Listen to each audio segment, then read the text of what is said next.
De 300 poches de sang par jour, aujourd'hui, on n'en distribue que 50 depuis le déclenchement de la Covid-19, selon le Centre national de transfusion sanguine. Face à cette situation difficile et afin de lutter contre la pénurie de sang dans les établissements sanitaires, l'association islamique caritative humanitaire active Aïcha, en collaboration avec le Centre national de transfusion sanguine CNTS, initie l'opération Tempête Rouge.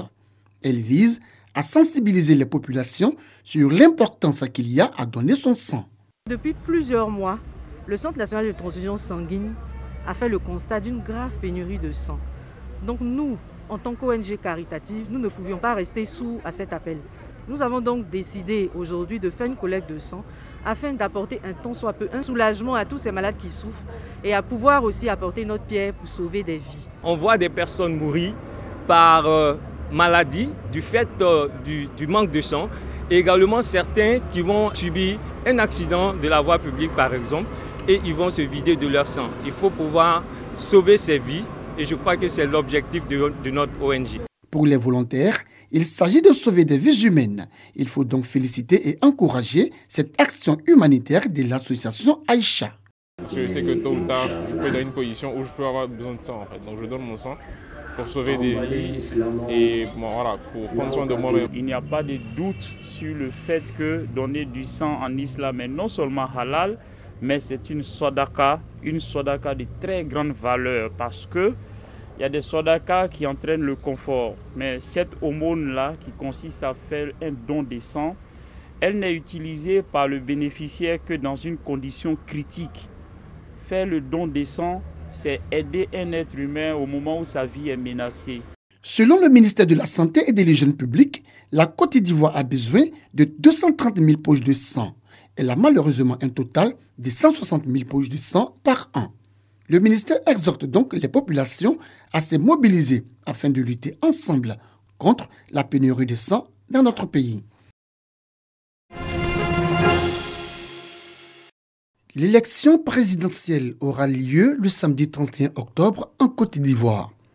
Pour apporter sa contribution quant à la cohésion sociale et la préservation d'un climat de paix, le mouvement des jeunes et femmes d'Anyama, Belleville, initie alors une campagne dénommée « Zéro victime à l'élection présidentielle d'octobre 2020 ». Et c'est le quartier ancienne gendarmerie de la commune qui a servi de cadre pour cette campagne de sensibilisation. Je suis un malinqué, mais insulter les Agnis là, c'est m'insulter moi-même. Parce qu'il y a les Agnis dans ma famille. Insulter les Baoulés, c'est m'insulter moi-même. Parce qu'il y a des cousins qui sont des Baoulés. Donc pour ne pas être des instruments de destruction de cette nation, nous avons jugé bon de mettre toutes les couches de la société ensemble afin de prôner la paix. À cette cérémonie qui a vu la présence de la chefferie traditionnelle, des élus et cadres d'Anyama, mais aussi la participation de plusieurs mouvements et associations de la commune, les différents intervenants ont transmis aux populations des messages de paix, de cohésion, de réconciliation et de solidarité. Vous convenez avec moi qu'il ne peut pas avoir de développement dans la division d'un pays morcelé. C'est pourquoi nous faisons de la paix notre cheval de bataille en invitant tous les acteurs politiques à renoncer au discours de haine, de division, au discours identitaire et à l'incitation à la haine ethnique et xénophobe. C'est une bonne initiative. Les jeunes d'Anyama se sont levés d'une seule voix pour dire non à la violence, qu'il faut la paix et zéro violence pour les élections présidentielles de 2020. Le maire Amidou Sila et les honorables Ouattara Chaka et Adama Sila les encouragent, leur disent merci.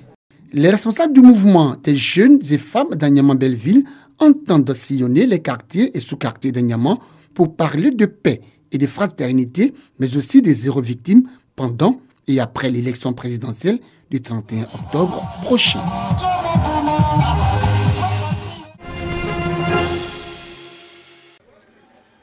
Maintenir un climat apaisé en cette période électorale. C'est ce à quoi s'attelle la Chambre nationale des rois et chefs traditionnels de Côte d'Ivoire. Elle a initié une tournée de sensibilisation sur toute l'étendue du territoire à l'endroit des chefs coutumiers, des responsables de communautés, de confessions religieuses, d'organisations de la société civile, comprenant notamment les associations de femmes et de jeunes. Par cette initiative, les rois et chefs traditionnels entendent contribuer à un processus électoral apaisé.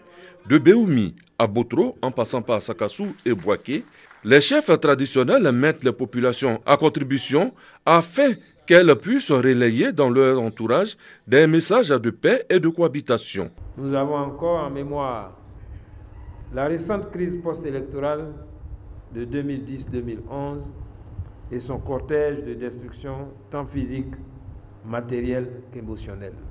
Nous avons alors dit plus jamais ça. Invité à cette cérémonie, Euphrasie Kwasi Yao, conseillère du président de la République chargée du genre, et les autorités locales saluent les rois et chefs traditionnels pour cette initiative. C'est une très belle initiative. C'est dans l'esprit des hommes qu'on doit mettre les défenses de la paix. Pour leur part, les populations s'engagent à être des relais de sensibilisation sur la paix dans leur localité. S'il y a une sensibilisation qui part déjà des chefs, vraiment ça veut dire que nous sommes déjà rassurés. Et que ce qui reste à faire maintenant, c'est à notre tour maintenant de parler à nos enfants. À mon tour, je transmettrai cette information à la jeunesse. L'installation de comités départementaux de suivi des actions qui seront menées avant, pendant et après les élections a meublé chaque étape de la tournée de sensibilisation des rois et chefs traditionnels dans la région de Béké.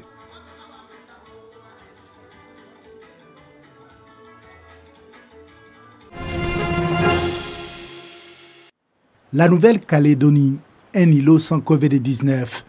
Ici, ni masque, ni distanciation sociale. La vie est comme avant. Alors aujourd'hui, on a uniquement en rayon les solutions hydroalcooliques ainsi que quelques lingettes désinfectantes. On n'a plus la mesure, la démarcation au sol qu'on avait mise en place pour le confinement, donc qui marquait la distanciation de 1 mètre, 1,5 mètre avec le comptoir pour la distanciation physique. Mais on a encore des masques. Donc là, on a affiché la disponibilité des masques qui se trouvent en réserve. On se sent quand même un peu dans une bulle. Voilà. Je ne vais pas dire le terme un autre terme, mais on se sent quand même dans une bulle. C'est vrai, on se sent un peu à part. Mais c'est un privilège actuellement. On ne peut pas dire qu'on est mal, puisqu'on ne souffre pas du virus.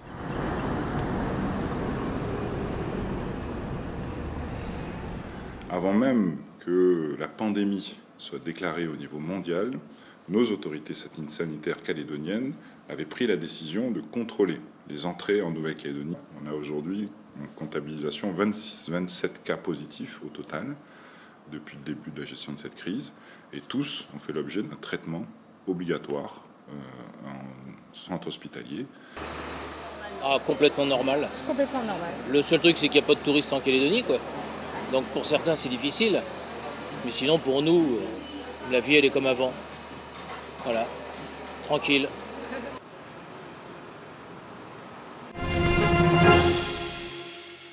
Saint-Pétersbourg, Russie. Covid-19, les Russes inquiets du nombre record de cas. Les restrictions étaient légèrement allégées et les gens marchaient tranquillement sans masque et s'amusaient. Et ça a recommencé. En 24 heures, 12 126 contaminations ont été enregistrées, portant le total à plus de 1,27 million en Russie. Autant que je sache, les médecins ont été obligés de manipuler les statistiques, d'écrire quoi que ce soit dans le diagnostic sauf le coronavirus pour montrer que tout va bien ici et que nous l'avons sous contrôle. J'ai très peur que, comme c'était le cas au printemps, tout le monde soit en quarantaine. Il ne sera pas possible d'aller travailler. Je crains plus de ne plus pouvoir travailler.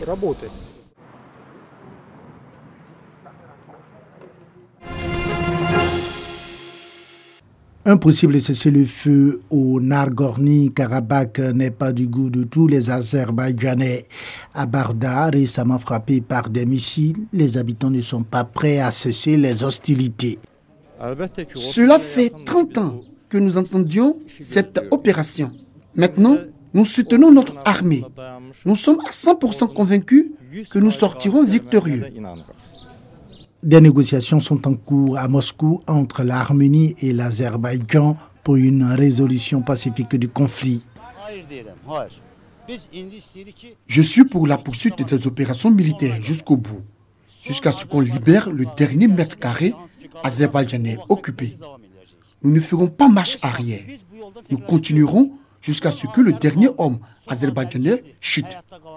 Et s'il le faut, ce sont nos femmes qui prendront la relève. Le conflit a déjà fait plus de 400 morts, dont 22 civils arméniens et 31 azerbaïdjanais.